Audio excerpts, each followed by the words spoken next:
Sir दोबारा खेलें। बस डालो सर वो तो।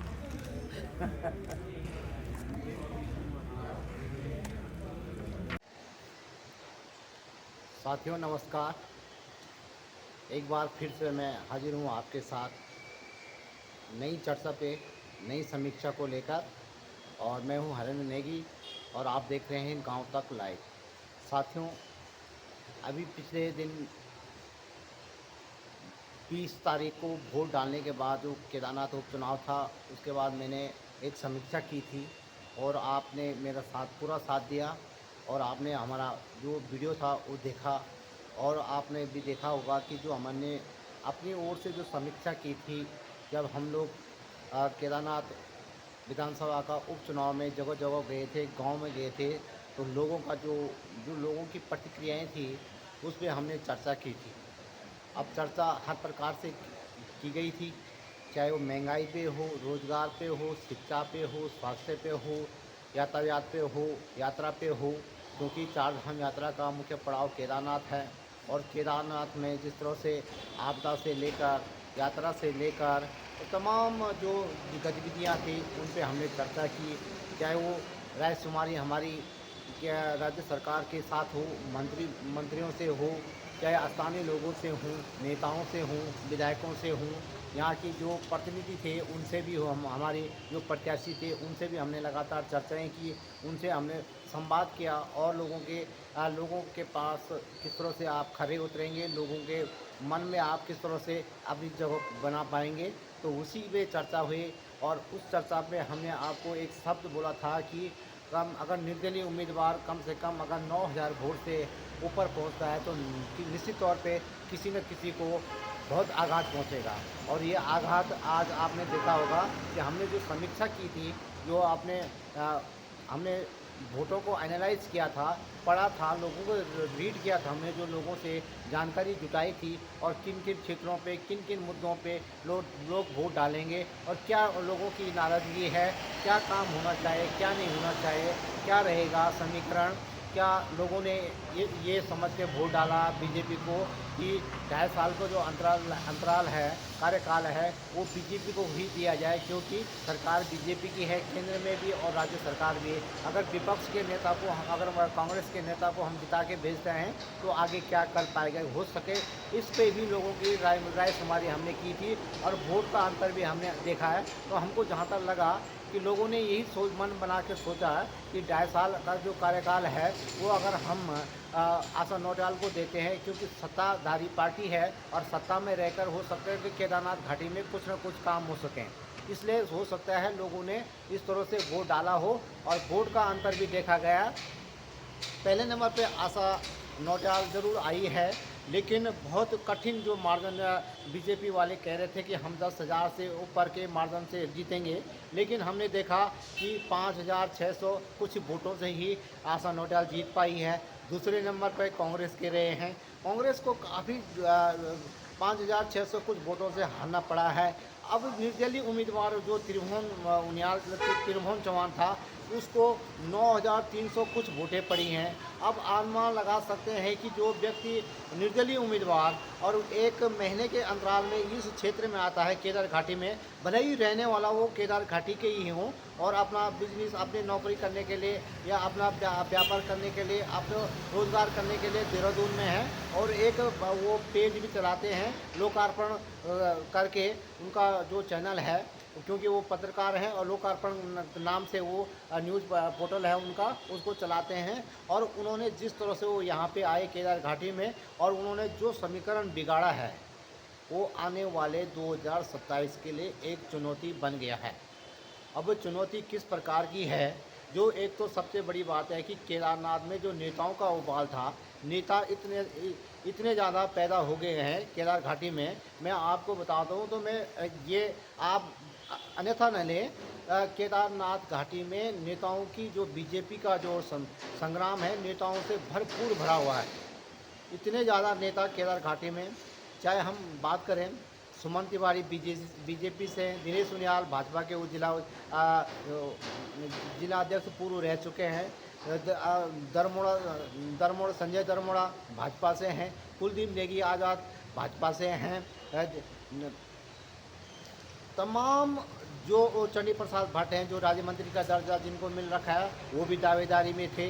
कुलदीप जो रावत हैं, जो अभी बिल्कुल जो बीजेपी में गए, वो अलग थे। ऐश्वर्या जो सैला रानी की लड़की थी, वो भी केदारनाथ से थी, और सब भाजपा से ही दावेदारी कर रहे थे। अब 2027 में जो टिकट अभी जीत तो आशा नौटियाल की हो गई है। आने वाले 2027 में अब जीत तो जब एक बार प्रत्याशी जीत जाता है, तीसरी बार की विधायिका हैं, 2 बार वो हार चुकी थी, एक निर्दलीय हारी थी और एक बार उनको टिकट दिया गया था लेकिन वो हार चुकी थी। लेकिन अब तीसरी बार वो विधायक बन गई हैं।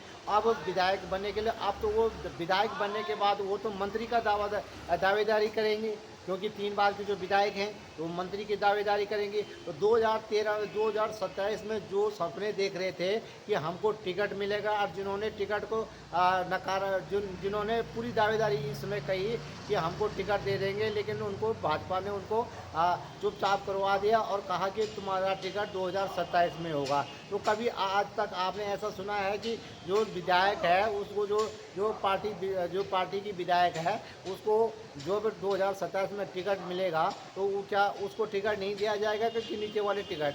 खैर, भाजपा है, भाजपा कुछ भी कर सकती है, लेकिन ज़्यादातर चांस हो जो रूलिंग पार्टी का विधायक है और जीत के आया है, निश्चित तौर पे वो विधायक बनने की कोशिश करेगा। तो हम आपको बता दें कि ये समीकरण लगातार बनता बिगड़ता रहता है। 2027 अभी बहुत दूर है, लेकिन 2027 में 2 साल का समय कोई ज़्यादा मायने नहीं रखता है। लेकिन केदारनाथ के चुनाव ने लोगों के जो 70 विधानसभाएं में हैं उत्तराखंड में, उसका ग्राफ जरूर बना दिया है, बिगाड़ दिया है, समीकरण बदल दिया है। जितना महंगा चुनाव केदार घाटी में हमने इस बार देखा, शायद ही कभी ऐसा देखा होगा।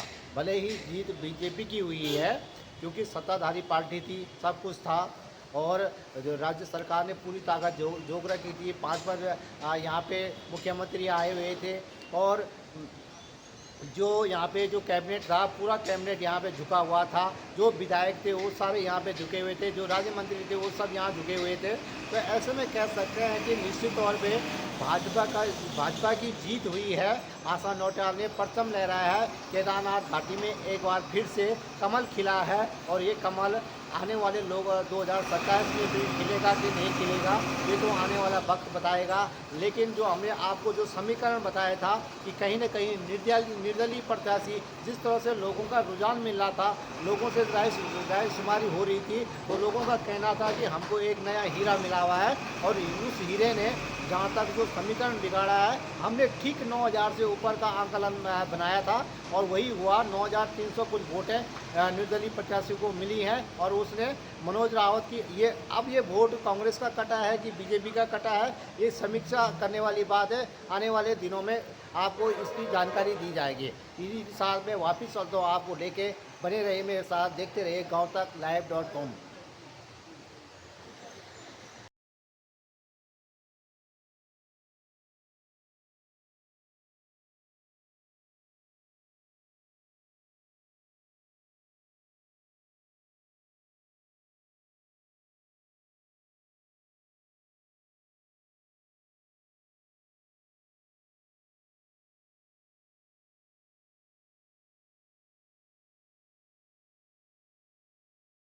हैं, बहुत खुश हैं, और निश्चित तौर पर भारतीय जनता पार्टी ने केदारनाथ विधानसभा के विकास के मुद्दों को लेकर ये लड़ाई लड़ी थी। तो मैं धन्यवाद करती हूँ केदारनाथ विधानसभा के सभी कार्यकर्ताओं का और एक एक मतदाता का, जिन्होंने इस क्षेत्र के विकास के लिए अपना मत का प्रयोग किया है, और केदारनाथ की यात्रा को और बेहतर करने के लिए जिन लोगों ने अपने मत का प्रयोग भारतीय जनता पार्टी के समर्थन में किया है, मैं उन सभी का बहुत बहुत आभार व्यक्त करती हूँ, धन्यवाद करती हूँ। देवतुल्य जनता ने आपको आशीर्वाद दिया, क्या उनके कामों में खरे उतर पाएंगे? जी बिल्कुल उतर पाएंगे, और निश्चित तौर पर हमारे माननीय मुख्यमंत्री जी आदरणीय धामी जी ने यहाँ के लिए कई सौ करोड़ योजनाओं की घोषणा भी की, उनके शासनादेश भी निकाले गए हैं।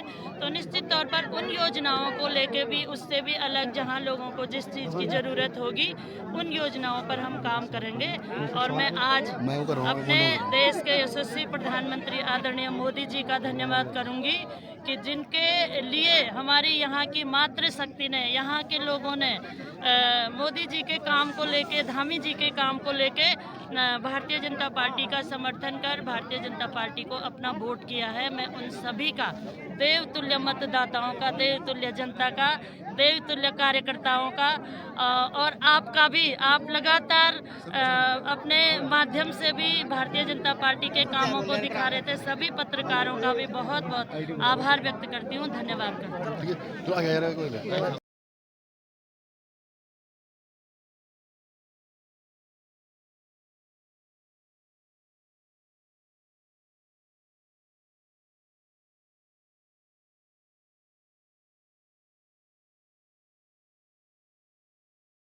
इसको मानते हैं जीत का श्रेय? सबसे पहले आपका धन्यवाद। पार्टी ने मुझे इस मंडल में इतनी बड़ी जिम्मेदारी दी थी। मेरे मंडल से ही मनोज रावत चुनाव लड़े थे और मेरे मंडल से यूकेडी के प्रत्याशी थे, और उसके बावजूद जनता ने मनोज रावत को दरकिनार किया और हमारी प्रत्याशी यहाँ से जीत के जा रही है। ये जीत का किसी मानते हैं? जीत का श्रेय मैं आम जनता को देता हूँ, जो वोटर है, जिन्होंने हम में विश्वास किया। नेता तो बहुत हो सकते हैं, परंतु जनता ने जो हमारे पार्टी पे भरोसा किया, उनका मैं धन्यवाद करता हूँ। Thank you.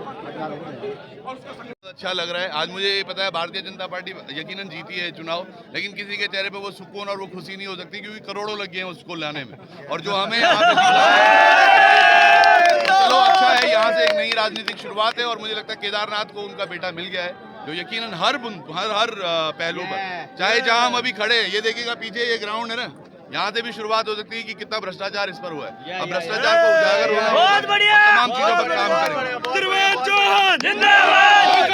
चौहान जी, भले जीत नहीं हुई है, लेकिन इससे कौन कह रहा है जीत नहीं हुई? ऐसे मत बोलो, जीते हैं हम। आप ऐसे कहेंगे? जीते हैं हम, और बहुत अच्छे मार्जिन से जीते हैं। सोचिएगा, मैं वही अभी बोल रहा था, अब इतना सारा खर्चा चर्चा पर्चा हो गया, और उसके बाद भी देखिए ना जनता कहाँ खड़ी है। तो ये सब कार्यकर्ताओं को काम करने दो। केदारनाथ क्षेत्र के लिए नई चुनौती बन करके आप सामने आए? नहीं, केदारनाथ का बेटा बन के सामने है। अब तो राजनीतिक दलों को देखना है कि उसको वो चुनौती लेंगे या नहीं लेंगे, क्योंकि अब यहाँ केवल काम होगा, काम के ही। वोटिंग स्पॉट पर आपको मुर्गा और दारू ले जाने की आवश्यकता नहीं पड़ेगी। वो पैसे राख को बांटने की जरूरत नहीं पड़ेगी। वो दारू जो आपने गाँव में दी है, उसकी जरूरत नहीं पड़ेगी। बहुत बढ़िया। अभी आप निर्दलीय चुनाव लड़े हैं, आगे क्या आप राष्ट्रीय पार्टी में जाएंगे जिनके खिलाफ तुम चुनाव? हीरा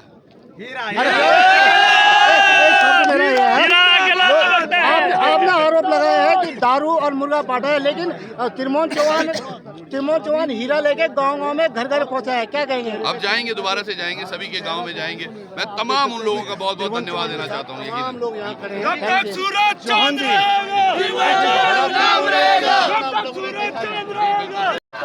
मातृशक्ति जिंदाबाद,